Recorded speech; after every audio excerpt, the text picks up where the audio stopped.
Hey guys, welcome back to another video of Certified Potterheads. This video is a kind of tribute to the characters whose deaths happened in the Harry Potter series, but were not shown in the movies. These were all important characters in the series, who either fought bravely in the battle, or whose actions played a significant role in the fight. If you want to support the channel, you can go to the link in the description, or click on the join icon near the subscribe button to become a member. First, we'll talk about Remus Lupin and Nymphadora Tonks.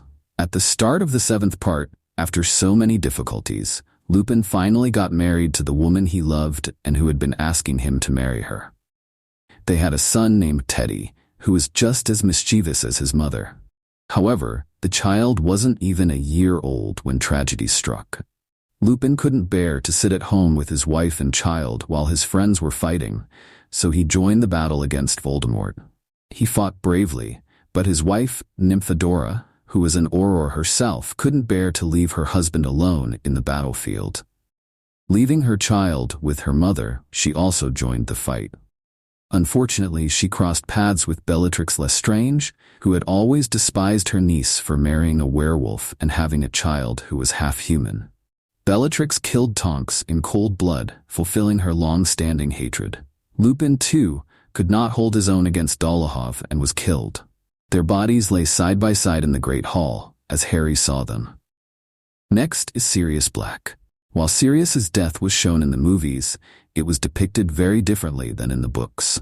The movie scene leaves us wondering why Sirius, unlike others, fell into the Veil after being hit by a curse. The book clarifies this. First, Bellatrix didn't kill Sirius with a single curse from behind, as shown in the movie. Instead, the two engaged in a proper duel, exchanging curses back and forth. Sirius was taunting Bellatrix, laughing as he fought.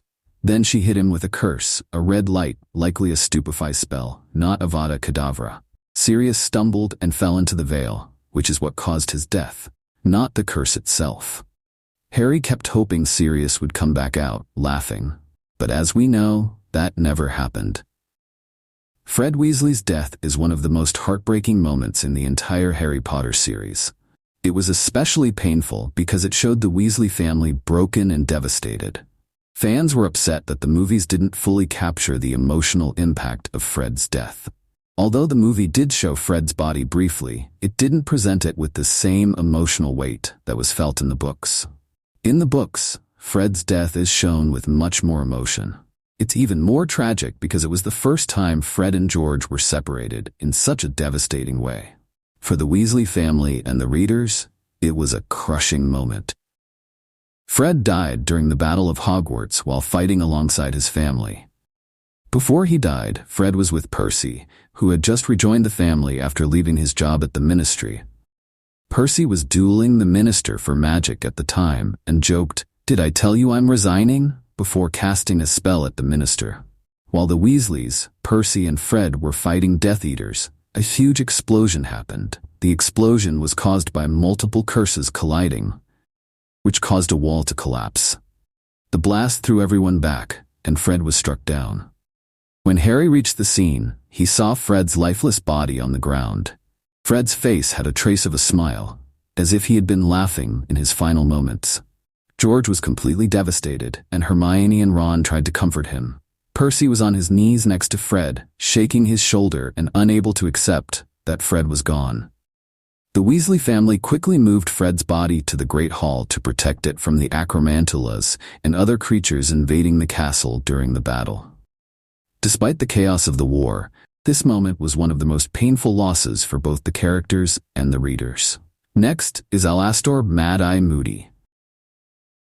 The powerful Auror and leader of the Order of the Phoenix met his end during the Battle of the Seven Potters. Voldemort targeted him first, recognizing him as the greatest threat. Moody's broomstick was hit, and he fell thousands of feet to his death. His body was recovered by the Ministry of Magic, but no one was informed of the details. Harry later retrieved Moody's magical eye, which had been mounted on Umbridge's office door, and buried it respectfully. Next is Colin Creevey. Colin and his younger brother Dennis were both huge fans of Harry Potter. From the moment they joined Hogwarts, they were entirely on Harry's side. Even during events like the Triwizard Tournament, when much of the school doubted Harry. Colin, however, found Harry's fame and heroics fascinating and wanted to talk to him or take his photographs at every opportunity, which Harry sometimes found a bit irritating. Colin and Dennis both joined Dumbledore's army and were incredibly enthusiastic participants. When the Battle of Hogwarts was about to take place, all underage students were asked to leave the castle for safety. Colin and Dennis were both underage and were supposed to leave, but Colin refused. Despite being underage, he sneaked back into the castle to fight alongside the others in the battle. Colin was killed during the Battle of Hogwarts. His death was particularly heartbreaking, not just because he died so young, but also because of who he was. Colin wasn't brave like Gryffindors are usually stereotyped to be. Nor was he cruel or cunning.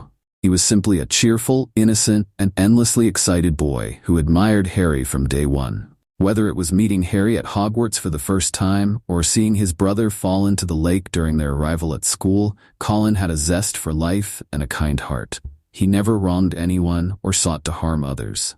Yet, in the end, this innocent child was struck down in the battle. Try to brave making his death one of the most tragic moments in the story. Next, we have the story of Bloody Balance and the One Close. We saw the character in the movie where it is mentioned that the world was at war. Correct me if I'm wrong, but the movie doesn't clarify how Helena died. Helena was very intelligent, but is said to have not been as brave as her mother. It's also believed that the person wearing Ravenclaw's diadem becomes the smartest in the world. Helena wanted to be the world's most intelligent witch. At that time, there was a man named Navab who had an unrequited love for Helena. However, Helena didn't reciprocate his feelings and rejected his proposal. One day, Helena stole her mother's diadem and ran away, which caused her mother Rowena to fall ill due to the heartbreak. Helena hid in the forests of Albania, avoiding everyone. As Rowena neared her death, her last wish was to see her daughter and forgive her. To fulfill this wish, she called upon Navab and asked him to find Helena and bring her back. Navab eventually found Helena. However, just before he arrived, Helena hid the diadem in the forest. When Navab asked her to return, Helena refused. Out of anger, Navab killed her, but upon realizing what he had done, he was consumed with guilt and used the same dagger to end his life. Since then, both their spirits have been haunting the castle, and children now know Navab as the Bloody Baron or Bloody Mary. The next story is about Ariana Dumbledore. Unfortunately, the movie didn't provide much detail about her. The only scene was where Hermione looks at a portrait and asks Aberforth if it's sister. Ariana was Albus Dumbledore's younger sister, and she was also a witch. However, during childhood, she lost control of her magic and accidentally performed magic in front of 3 Muggle boys. When the boys demanded she do it again, and she couldn't, they attacked her. This incident left Ariana so traumatized that her magic turned inward. She lost control and became what wizards call an obscurial. She stayed at home under the care of her mother, Kendra. But one day, an argument between Albus, Aberforth, and Gellert Grindelwald broke out. Ariana tried to stop it, but, being an obscurial, her unstable magic caused her death. It's still unclear whether she died because of her own magic or due to a spell cast during the fight. This uncertainty lingers to this day. Finally, we have Peter Pettigrew. The movies didn't show the full extent of his death, leaving fans wondering if he actually died or not. In the books, during the events at Malfoy Manor, Peter was sent to the dungeon to keep an eye on Harry, Ron, and others. At one point, Peter's magical silver hand, gifted to him by Voldemort, began to strangle Harry. But Harry reminded Peter that he owed him a life debt, as Harry had spared him years ago. For a moment, Peter hesitated, his conscience stopping him from killing Harry. However, this brief hesitation was enough for Voldemort's enchanted hand to turn against Peter. The hand strangled him to death for his disobedience. Ron and Harry tried to save him, but the grip was too strong, and Peter died.